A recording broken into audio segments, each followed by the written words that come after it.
From New York City, the makers of Clipper Craft clothes for men and more than 1,200 leading retail stores from coast to coast present that immortal character created by Sir Arthur Conan Doyle, the world's most famous detective, Sherlock Holmes, starring John Stanley.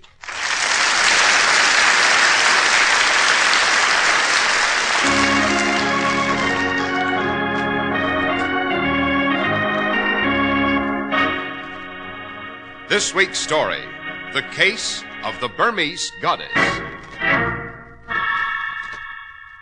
Yes, Watson. This little jade goddess is an ancient relic of Burma, and its legend is as evil as its appearance. Indeed? What is its legend, Holmes? It's said that he who possesses this tiny goddess dies. But first he's forewarned by a strange death song, somewhat like the reedy melody used by snake charmers to... Good Lord, Holmes! Listen!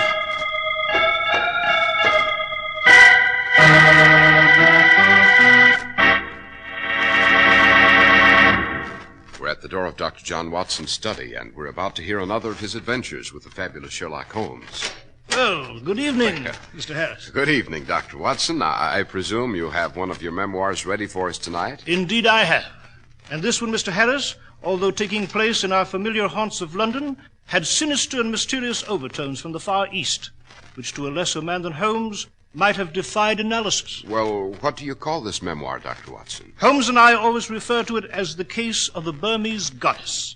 And Mr. Harris, after our audience is properly informed about the merits of Clipper Craft clothes, I shall proceed with the facts of this very unusual story.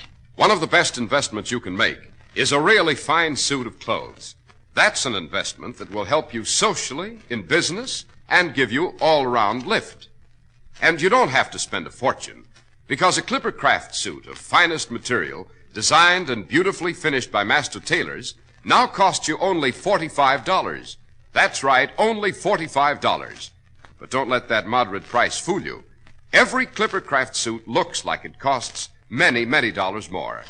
Here's the reason you get so much more in style, workmanship, and value in Clipper Craft clothes. More than 1,200 independent local merchants have pooled their tremendous buying power to give you the amazing Clipper Craft values. But remember this, aside from the money you save, a new Clipper Craft suit will really do things for you. Put one on and see how it really hugs your neck, how it broadens your shoulders, slims your hips, gives you that keen, well-built look. So buy a nationally famous Clipper Craft suit. See what really fine tailoring can do for you.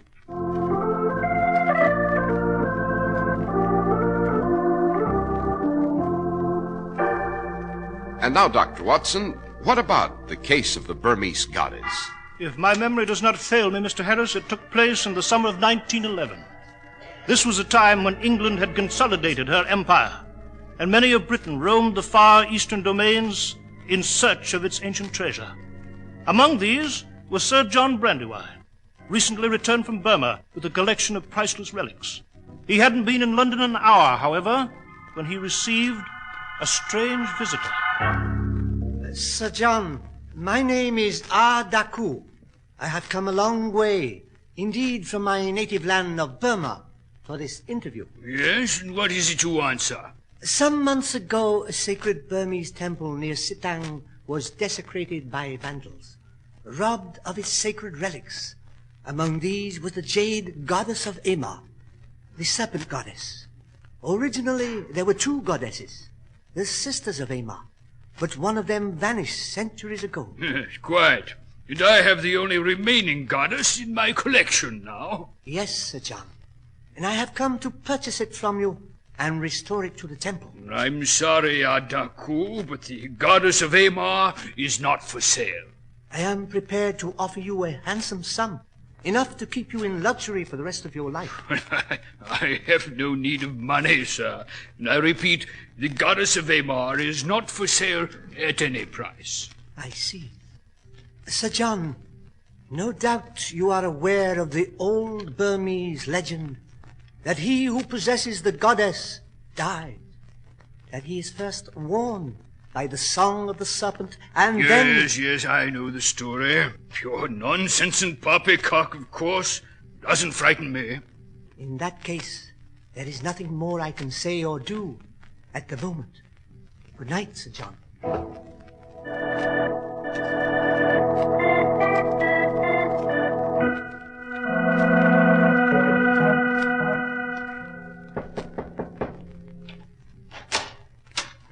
Sir John Brandywine. Yes? My name is Bailey, Reginald Bailey. I am an art collector specializing in Oriental objects of art. Well, Mr. Bailey? A client of mine saw the Goddess of Amar when you exhibited it briefly in Paris on your way to England here. He has commissioned me to purchase it for him. My dear sir, you're the second prospective purchaser I've seen this evening. And I'll repeat to you what I said to the first. The goddess is not for sale. My client is willing to pay £10,000, a generous offer. I'm sorry, Mr. Bailey. Sir John, I'm afraid you're being stubborn. I've been a collector long enough to know that there is no such thing as a priceless item. Everything has its price, and if it is a question of money... For the last time, sir, I shall try to make myself clear. I will not sell the idol at any price. And now, Mr. Bailey, good night.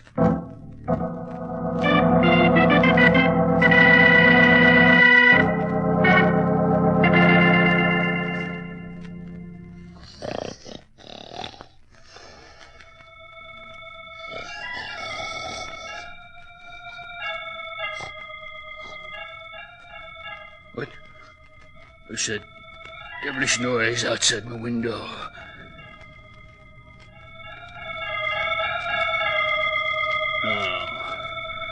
No, it can't be. That confounded Burmese legend. It's absurd. Soon find out what this is all about.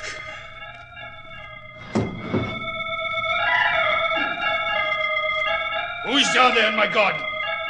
Good for you, speak up, or I'll... No! No!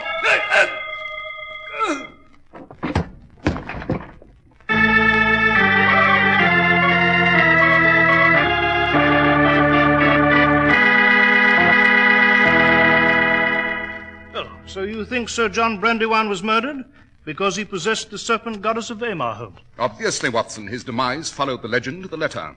After he was lured to the window, he was struck by a blowgun missile soaked in deadly reptile venom, and he died almost instantly. Oh, Joe. Now, all this makes it hard for a chap to believe he's living in the 20th century. Yes, true, Watson, but Sir John's room was rifled in highly modern fashion.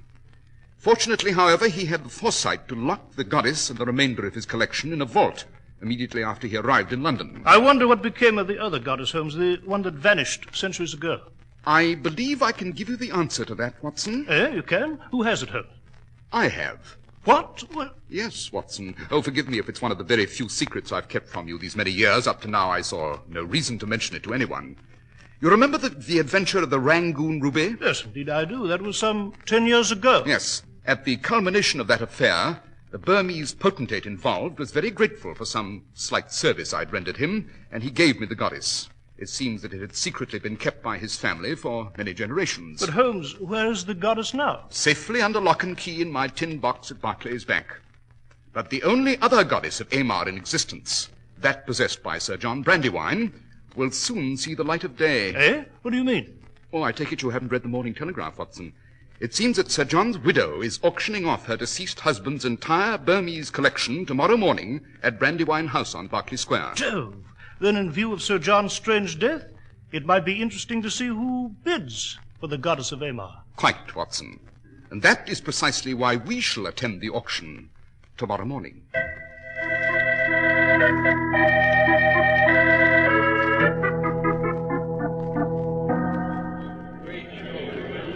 Ladies and gentlemen, your attention, please.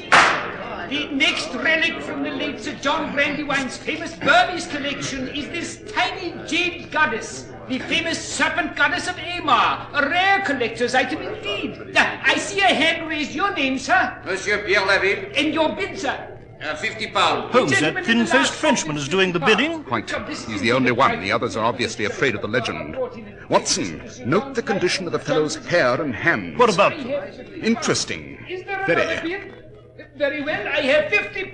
£50 once, £100. £100. I am bid £100. £200. 300. 4. 5. Holmes, what are you trying to do? By the goddess, Watson, outbid this fellow Laville for reasons of my own. Coming into her own. £500. Will someone offer 6? 6. 7. £700. Will the gentleman in the rear row give me 8? 800 pounds. £1,000. £1,000. 1,000 I have bid. Holmes, the other chap stopped bidding. He's leaving the auction. Yes, he is indeed, Watson. But we have a new and late arrival. Note the high-born Burmese gentleman hurrying through the door. I have 1,000 once, 1,000 twice. Sold for £1,000. Mr. Auctioneer, wait. My name is Ardaku, and I wish to bid. I'm sorry, sir, but the Goddess of Amar has already been sold to the tall gentleman in the front row.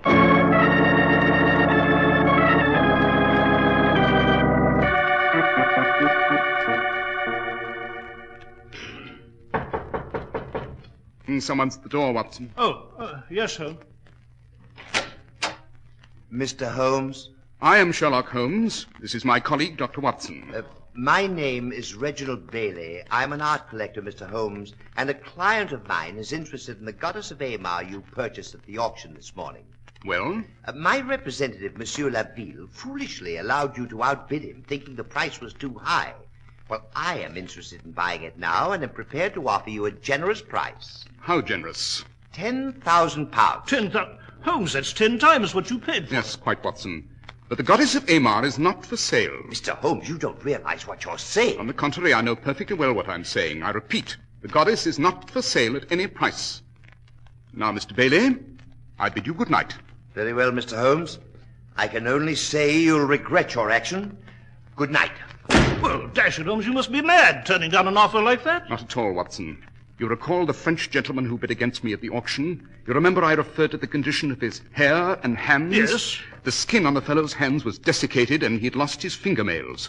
Moreover, on certain areas of his head, he'd suffered a complete loss of hair. Dash it, Holmes, what's all this got to do with the Burmese goddess? It means, my dear fellow, that the jade figure I purchased is worth a fortune. It means that not one, but 2 mysterious parties want the goddess and will stop at nothing to get it. If I'm not mistaken, there may be a desperate attempt to kidnap the goddess tonight.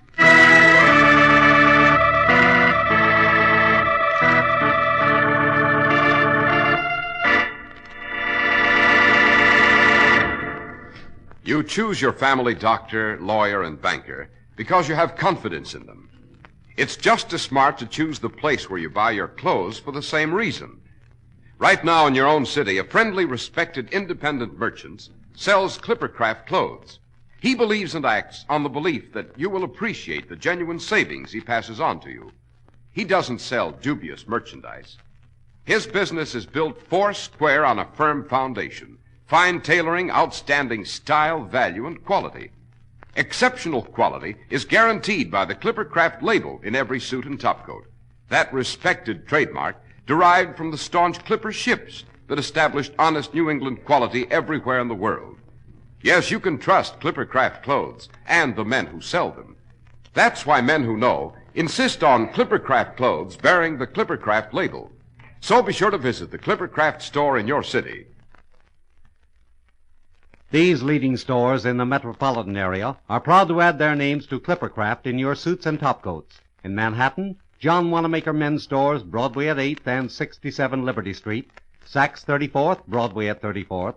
In Brooklyn, Abram and Strauss. In Newark, New Jersey, Boulevard Men's Shop, Kresge, Newark. And in Jamaica, the B&B Clothes Shop, 16408 Jamaica Avenue.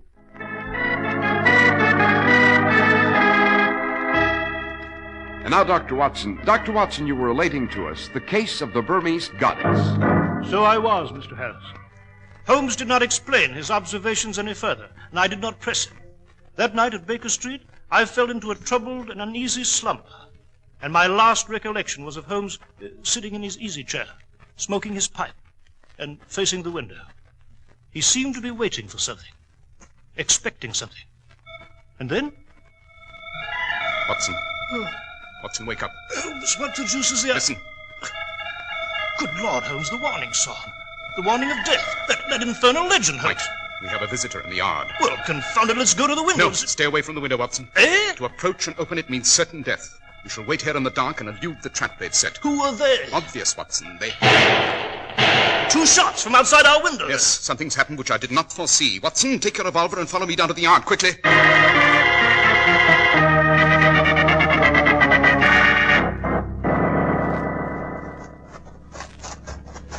Holmes, there's a body of a man here in the yard.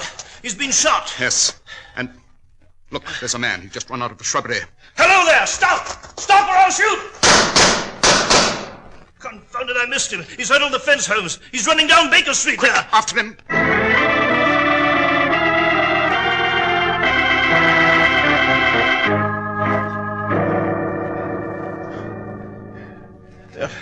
The beggar was too fast for us, Holmes. He got away. Yes, quite. But he's left us a souvenir in this corpse here. Right, let us examine the body. Aha! What is it? Identification papers, Watson. And note, they prove that this dead man is Inspector Paul Dubois of the French Sûreté. Eh? What's a French police inspector got to do with a Burmese goddess, Holmes? Everything, my dear fellow, everything. Remember, my competitive bidder at the auction was also French. Yes, the pieces of this remarkable puzzle are beginning to assemble themselves into a clear and precise pattern. And... one moment, Watson. Yes? Observe this slip of paper on the dead man's body. Seems to be a torn piece of rather expensive stationery. What of it? On it are written the words Room 322 in red ink. Well, Holmes, what does it mean? It means that very soon, Watson, I shall have the answer to this whole riddle. Suppose you find the nearest constable and inform him of this affair. For the moment, I shall return to our flat upstairs. Well,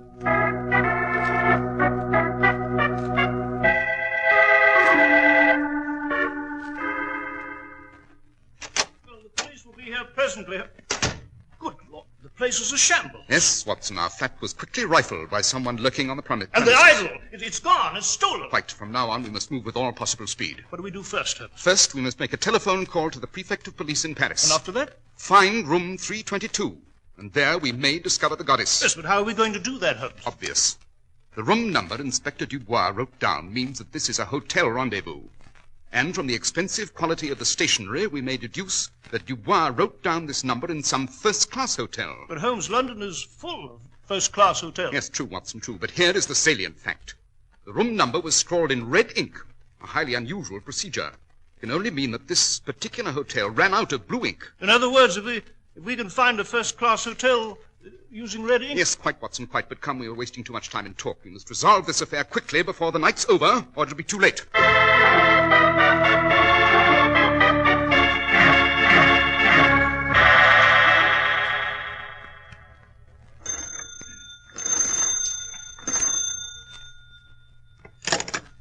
Hello? Laville, this is Bailey. I'm down in the hotel lobby. Ah, oui. Did you get that goddess out of the Holmes flat? Oui, well, he ran after you, Monsieur Bailey. I took it from his apartment. It is here on the table now. I have already broken the goddess from the lead base. Be careful what you do, Laville. Have no fear in these matters, monsieur. Am I not an expert? Yes, but these Burmese devils are after that goddess too, Laville. They were outside Holmes' flat when I got rid of Inspector Dubois. I'll be right up and then we'll get out. Oui, Monsieur Bailey. As for these Burmese natives, they do not know where we are. Monsieur Bailey.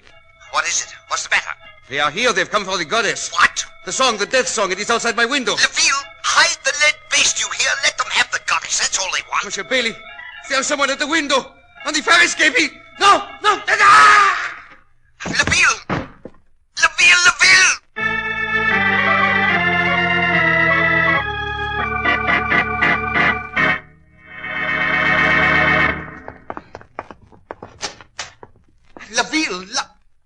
So, they got him.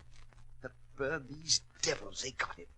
They took the goddess, but the base, yes, it's still here on the table. Oh, the Oriental fools didn't know. They left me a fortune. Now to get out. Canada, perhaps, Australia. Or Newgate Prison, Mr. Bailey. Holmes! Dr. Watson! No, Bailey. Don't reach for that gun. As you see, I have my service revolver aimed straight at your head. I should not hesitate to use it at the slightest provocation. Note, Watson, the dead man on the floor is Monsieur Laville, my competitor at the auction. And he's suffered the same fate as Sir John Brandywine, the Burmese revenge. Oh, yes. They've taken the goddess home. Yes, and good riddance. Let them take it back to the sacred temple whence it was stolen. Our concern is with Mr. Bailey here. How did you find me here? A matter of routine investigation, my dear fellow. I shan't bore you with the details. And I wouldn't clutch that lead base so tightly if I were you. I believe you'll find it worthless. What do you mean? I mean that it's merely a solid block of lead. You see, my dear fellow, you purloined the wrong goddess. What? Holmes, you mean you switched the figures? You took the goddess that you owned from the tin box at Barclays Bank and placed it in our flat? Precisely, Watson. And the goddess I purchased at the auction now rests quite safely in the custody of Inspector Lestrade at Scotland Yard. Then you cheated me. You cheated me out of a fortune. Quite. What's all this about? What fort? Fortune in radium, Watson. Radium? Exactly. A grain of radium stolen from the Curie laboratories in Paris, hidden in the base of the goddess of Aymar, and thus smuggled into England.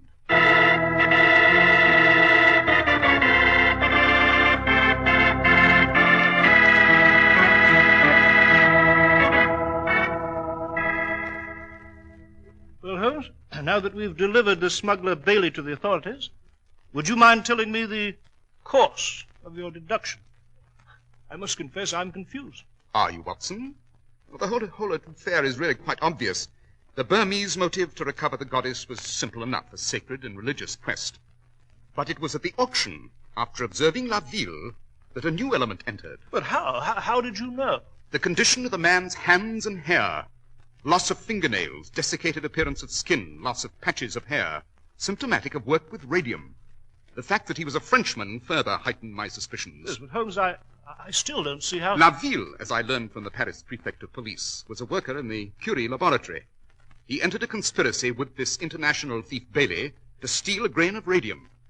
The next problem was to smuggle it out of the country. And so they concealed it in the goddess of Aymar, while Sir John Brandywine displayed his collection in Paris, eh? Exactly. The lead base, of course, was a perfect carrier in which to hide the loot and get it past the customs and out of the country. They had planned to purchase the goddess from Sir John and then recover the radium. Their plans, however, went awry. Meanwhile, Inspector Dubois was hot on their trail, and they got rid of him. And that, Holmes, closes this adventure. Not quite, Watson. We are living in a new and dynamic age. I am a criminologist, not a seer, and yet I know that these radioactive substances hold the key to the future. And I cannot help but wonder if men will use them for good or evil.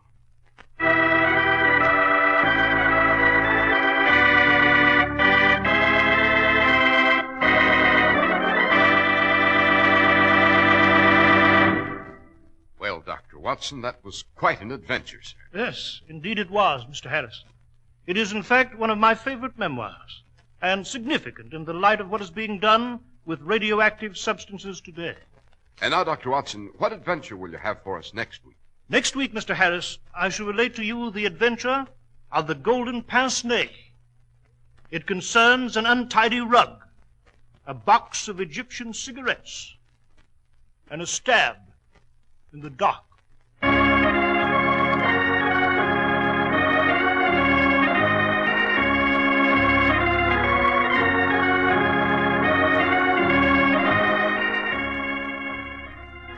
The makers of Clippercraft clothes and more than 1,200 stores from coast to coast have brought you another in the new series of broadcasts featuring the world's most famous detective, Sherlock Holmes. Our stories are based upon the character Sherlock Holmes, created by Sir Arthur Conan Doyle, and the program is produced and directed by Basil Lockridge. Sherlock Holmes is played by John Stanley, Dr. Watson by George Spelman. This week's story was written by Max Ehrlich with special music by Albert Berman. If you don't know your Clippercraft dealer, write Clippercraft, 200 Fifth Avenue, New York City. Be sure to listen next week to Sherlock Holmes in The Adventure of the Golden Pince-Nez. This is Cy Harris speaking for Clippercraft Clothes, Mutual Broadcasting System. This is WOR, New York, serving the largest single-station audience in America. VintageRadioshows.com